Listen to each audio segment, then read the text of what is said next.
અમરેલી જિલ્લાના રાજુલાના બે યુવાનો રાહુલ ભાલિયા અને સાગર મકવાણાએ અનોખી સિદ્ધિ હાંસલ કરી છે।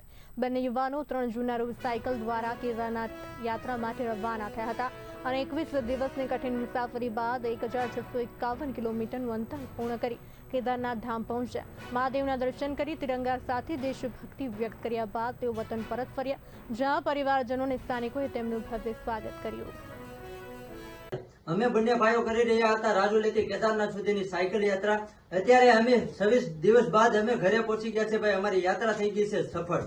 હા મિત્રો, અમારું એક સપનું હતું કે અમારે કેદારનાથ સાયકલ લઈ અને જવું, તો એ સપનું અમે સાકાર કર્યું, એટલે કે અમારું એ સપનું પૂરું થઈ ગયું છે। તમે જીવનમાં ધારી લો ને કે મારે આ કરવું છે, તો ભાઈ એ હકીકતમાં થાય છે, કારણ કે અમે બંને ભાઈઓ કરી ચૂક્યા છે ને કરીને દેખાડ્યું છે।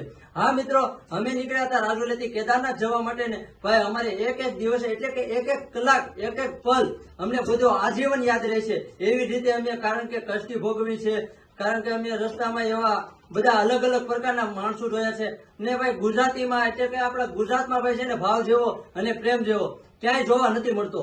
માનો કે અમે આ ગુજરાત છોડીને બીજા દેશમાં એટલે ઉત્તરાખંડમાં ગયા હતા, તો ભાઈ બધી રીતે સાથ અને સપોર્ટ મળ્યો હતો, પણ ગુજરાત જેવો પ્રેમ અને ભાવ ક્યાંય ન જોવા મળ્યો। બાકી તો ભાઈ છે ને રસ્તામાં અમને એવી કષ્ટી ભોગવી છે ને કે ક્યારેક તો અમને બંને ભાઈઓને એવું થઈ ગયું હતું કે ભાઈ અમારાથી યાત્રા નહીં થાય, અમારે રોકવી પડશે, પણ નહીં ભાઈ, અમારામાં હિંમત હતી અને અમારામાં જોશ હતું, અમારામાં એક શક્તિ હતી કે અમારે ગમે એવી પરિસ્થિતિનો સામનો કરવો પડે ને તો એ અમારે મંજિર સુધી પહોંચીને રહીશું।